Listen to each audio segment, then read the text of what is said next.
Kita akan lihat bagaimana kemudian persiapan atau juga apa aja sih yang disiapkan oleh sang legendaris Tony Wenas dalam mempersiapkan konser yang akan digelar di Jakarta Theater pada 7 Juni mendatang. Kita lihat bersama.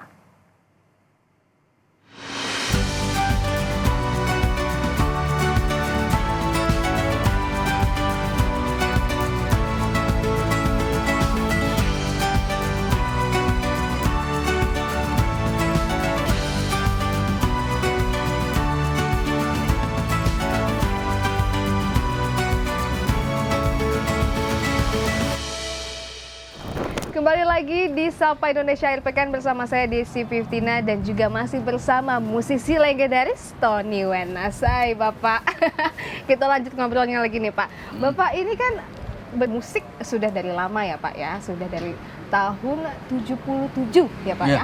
Nah bisa diceritain nggak sih Bapak tuh awal mula tertarik dengan dunia musik itu dari kapan sih Pak dan apa sih yang jadi pemicunya? Oh jadi saya kalau nyanyi itu dari kecil sekali, dari umur 4 tahun. Umur 4 tahun saya juga sering sekali nyanyi dan dulu masih ada penyanyi cilik Nanin Sudiar, Bibi Sumbogo itu seangkatan sama saya. Oh, saya ingin Bapak. Tapi kemudian begitu udah sekolah SD itu udah mulai berhenti. Jadi begitu kelas 6 SD saya dibeliin piano, mulai saya belajar sendiri, latihan sendiri. Tapi kalau memang suka musik dari dulu, dari kecil sekali memang suka nyanyi dan suka akhirnya dapat piano, bisa main piano, belajar sendiri. Otodidak ya Pak? Otodidak. Gak ada yang ngajarin nih Pak? Ya saya cuma ngeliatin orang main aja.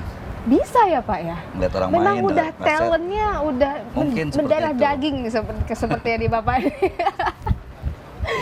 Terus gimana tuh Pak? Sudah dari beli piano kelas 6 SD, belajar bisa main, kemudian orang tua lihat saya punya bakat, dipanggilin guru ke rumah, disuruh belajar do re mi fa sol la si do si la sol fa mi re do. Saya nggak mau lagi. Jadi akhirnya saya udah bisa main lagu banyak gitu, suruh belajar. Walaupun nyesel juga ujungnya.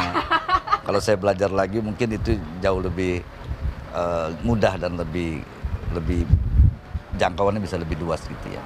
Nah mulai bisa nulis lagu, itu Bapak di umur berapa tuh Pak? Oh saya mulai nulis lagu dari SMA udah nulis lagu. Dari SMA? Iya, pernah ikut lomba cipta lagu remaja tapi belum menang. Oh belum menang, iya. Tapi udah mulai. Mulai, kemudian bikin band ya.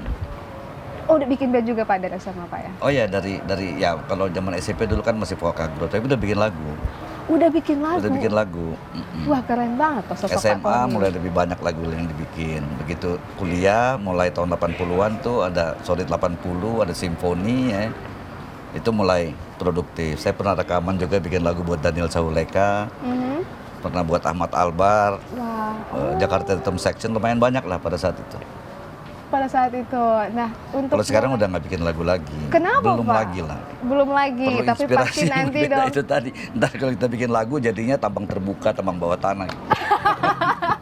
Ya nggak apa-apa. Kita mau loh menunggu karya-karya Bapak lagi. Nah, ini Pak. Mungkin nanti bikin lagu. Sekarang saya lagi ada satu proyek rekaman bersama ADMS. Full Orchestra. Iya. Bisa diceritain mungkin Pak bocorannya Pak, bisa diceritain. Ya sudah mendekati tahap akhir nih. Oh tinggal finishing? Orkestranya udah jadi, udah direkam, tinggal vokalnya dan mudah-mudahan nggak terlalu lama lagi. Vokalnya pastinya dari Pak Tony sendiri dong? Oh iya, vokalnya saya sendiri. Kalau lagu-lagunya Pak? Lagu-lagunya nanti aja. ada cover version lah semuanya. Oh, cover version. Kita juga tunggu loh Pak karya-karya Bapak lagi. Nulis lagu lagi Pak, bener ya, Pak? Mungkin nanti. Belum nulis lagu lagi, tapi nanti mungkin ya. Tapi kalau ngomong-ngomong hasil karya nih Pak ya, kan musik di Indonesia juga semakin berkembang. Banyak anak-anak muda yang sudah mengeluarkan album, bahkan single-single dan sampai viral di sosial media. Nah menurut Bapak nih, perkembangan musik di Indonesia sekarang ini perkembangan musik Indonesia dahsyat sekali, sangat dahsyat dan kualitasnya bagus-bagus. Banyak sekali musisi Indonesia, baik musisi maupun penyanyi itu punya skala internasional. Termasuk juga Sekjen Papri, Dwiki Darmawan ya. Itu udah show di 80 negara. Dan juga banyak lagi musisi lainnya yang betul-betul di mancanegara tuh kualitasnya nggak kalah lah. Jadi Indonesia punya sekali bakat untuk itu dan kita juga punya penduduk yang banyak. Dan sekarang dengan semua fasilitas online, fasilitas digital yang memudahkan itu akan bisa kemudian musik Indonesia ini harus bisa tampil lebih banyak lagi di kancah internasional dan we can do it. Gitu. Kita bisa lakukan. Pasti kita bisa Pak ya. Nah kalau ngomong-ngomong musisi muda, Bapak sendiri ada favoritnya nggak? Kalau yang muda sekali repertuarnya belum sampai ke situ. Tapi kalau yang generasi-generasi setelah saya, ya tentu kayak grup band Padi, Dewa gitu ya, Gigi itu memang cocok lah di telinga gitu. Tapi kalau yang lebih muda lagi, belum Pak ya. Generation gap-nya terlalu jauh. Terlalu jauh gap-nya.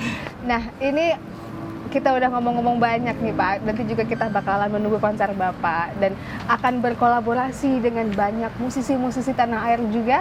Nah tapi harapan Bapak nih gimana nih Pak untuk konser Bapak itu sendiri dan juga untuk dunia musik di tanah air? Jadi untuk konser nanti, konser tunggal The Piano Man itu sebenarnya idenya adalah ide dari teman-teman Papri untuk mengadakan konser seperti ini yang sifatnya menjadi series of concerts. Jadi saya yang pertama, tapi nanti akan ada lain-lainnya. Oh, ada lagi yang lainnya. Konser tunggal dan tujuannya adalah tujuan sosial juga. Adalah hasilnya akan digunakan buat membina musisi-musisi atau membantu musisi-musisi yang kurang beruntung. Itu konsep dasarnya. Jadi kalau harapannya adalah musik Indonesia ini kaya luar biasa.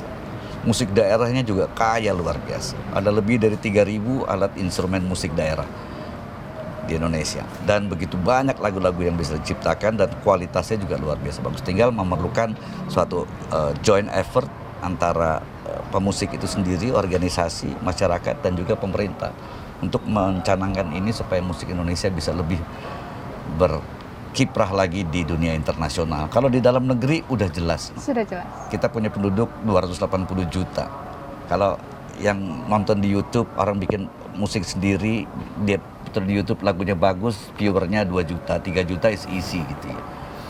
Tapi intinya adalah harus coordinated effort antara semua stakeholders. Pastinya. Kami juga akan mendoakan semoga lancar nih Pak konsernya. Amin. Semoga kita terima juga kasih, akan menunggu karya-karya baru Bapak Tony Wenas. Terima kasih Kompas TV. Dan terima kasih juga Pak sudah meluangkan waktunya bersama kami ngobrol-ngobrol dengan pemirsa di Kompas TV. Kita mencapai di penghujung acara, tapi untuk menutup acara Sapa Indonesia Akhir Pekan hari ini, kita akan saksikan satu lagi persembahan dari Pak Tony Wenas. Saya Desi 50 dan pamit undur diri. Terima kasih. Sampai jumpa. Sampai jumpa. Terima kasih.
since you went away. Rosanna, yeah. Now she's gone and I had to stay.